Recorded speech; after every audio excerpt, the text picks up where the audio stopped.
Hi guys, ngayon po papakita ko sa inyo yung paano tayo nag-activate ng mga ino-order natin mga products. No? Kasi pag hindi po natin inactivate po yon, hindi siya papasok as unilevel and binary points. So pag login nyo po sa account nyo, dashboard, ito yan. So ito po yung dashboard ngayon. Sample natin kay apply Nick, kay Tatay Nick, no? Punta po tayo ngayon sa code in pin. Ito po, sa menu. Click lang po natin yan.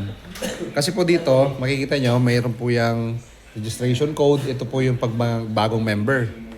Pag product code naman, ito naman yung mga reorder natin. So, dalawa po yan. At para malaman mo yung history ng mga transactions ng codes, ito yan. Yung mga code transfer history na tinatawag. So, ngayon po, punta tayo sa product code. Ito, click nyo po yung product code. Ayan. Tingnan nyo po, kay Tatay Nick, tingnan nyo, ang dami niya kasing product, oh. Ilan lahat yan? 16, no? Unused, ibig sabihin, hindi pa siya nagamit.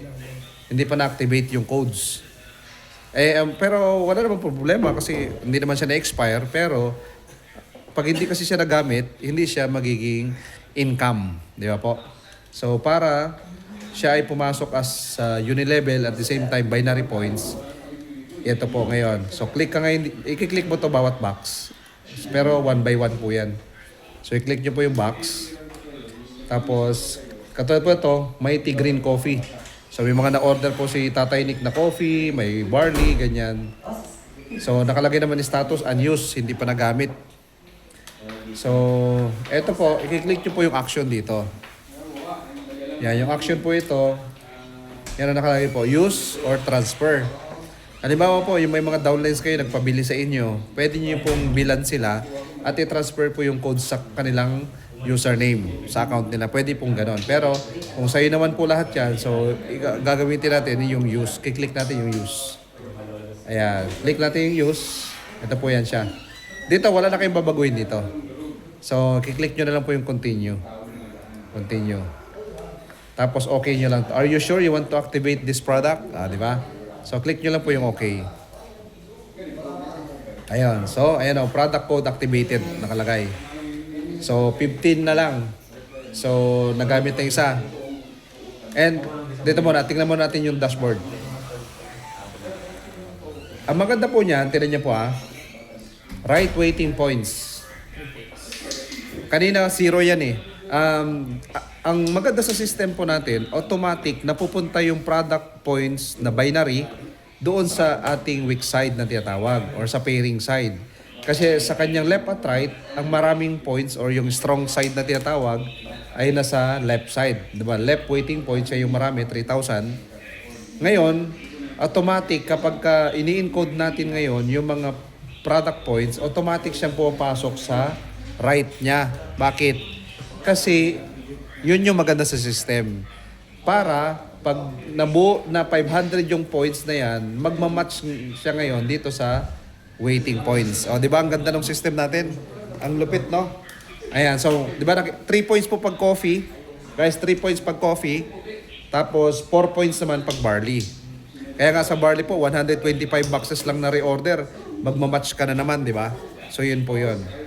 Okay, makikita nyo po ulit ito. Magbabago ito mamaya. So, punta po ulit tayo sa code and pin. Punta tayo sa product code ulit. Click natin po ulit yung box. Ayan, tapos click po ulit natin yung action. Click po ulit yung use. Ayan, continue po ulit. Tapos okay nyo lang. Yun, product codes activated. Okay? So, punta po ulit tayo dito. Tingnan natin sa dashboard. Tingnan nyo po. 6 points na. Galing, no? Ustig, no?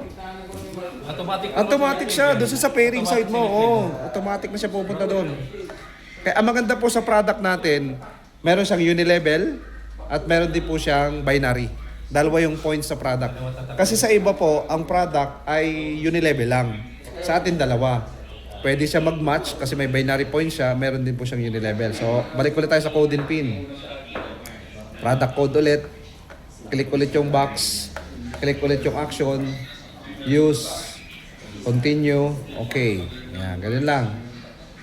Ganyan lang. I-click lang natin lahat-lahat ngayon. Titingnan natin kung ilan lahat. Use. Continue. Okay. So, one by one mo siyang gagawin. Ayan. Hindi siya pwede sabay-sabay eh. Pero, ayan. So, pero tingnan natin. Halimbawa, pagsabayin natin itong dalawa, halimbawa. Tingnan natin kung pwede. Continue. Okay. Oh, di ba? Hindi. Isa-isa lang talaga siya. Eh, kaya kung may 100 kang order, adi 100 tayo. Ayan. Kaya kailangan, pag nag-order po kayo, i-ano nyo na. I-activate nyo na rin para hindi kayo matambakan. Ang maganda po na to, real time siya pumapasok ha. Real time siya. Pag inactivate mo ngayon, papasok siya ngayon kaagad. Ayan o, tinan niyo po. So, real time po yan. Kaya yung dispense niya, monthly. Hindi, ano yan? Automatic po yan na pairing. Basta makompleto niya yung 500 points, pairing na naman siya. Sa Unilevel naman, monthly naman sa Unilevel. Kumbaga sa Unilevel income po, monthly siya papasok. Pero pag binary po, dalawang tama siya. Kasi may ibang company po, pag product, Unilevel lang ang points. Sa atin po, may Unilevel na, may pairing pa, may binary points pa. Ayan o. Ayan, ginagawa natin. Inactivate natin lahat. Tingnan natin mamaya kung ilan na yung naiipon nating product binary points. Ayan. Ayan, di ba? Ganun lang, tsagain mo lang siya, dire-diretso lang. Diba, daming product reorder ni Tatay Nick. Ang lakas niya mag-order po ng product. Kasi malakas din siya magbenta po, malakas siyang gumamit din. Kasi yung income niya rin po, pinambibili niya ng products. Ayan, punta ulit tayo sa dashboard. Tingnan niya po. Ayun 62 points. Basta pag nakompleto po itong 500 points, automatic magmamatch na siya. Basta mag 500 points ito. Ayun yung maganda po doon. Real time po siya pumapasok sa kanyang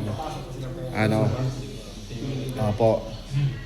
Tapos, pagdating naman po halimbawa sa transaction summary dito sa Unilevel po, dito siya, pagka halimbawa yung mga member niya ngayon, nagre-reorder, automatic may papasok na 4 pesos. Ganoon naman po siya. Eh kasi since yun lahat ay order niya, so binary points po yung pumasok lahat sa kanya. Pero qualified siya sa Unilevel dahil ang minimum naman na requirement sa Unilevel po 4 eh. So ganun po siya. Okay? Ayan po. Tapos may natira pa siyang product po. Wala na, kompleto na. Activate lahat. Yung iba ipasa mo sa Pwede rin ganun eh. Di ba may anak ka, Kuya Nick, no? Pwede rin ganun, oo.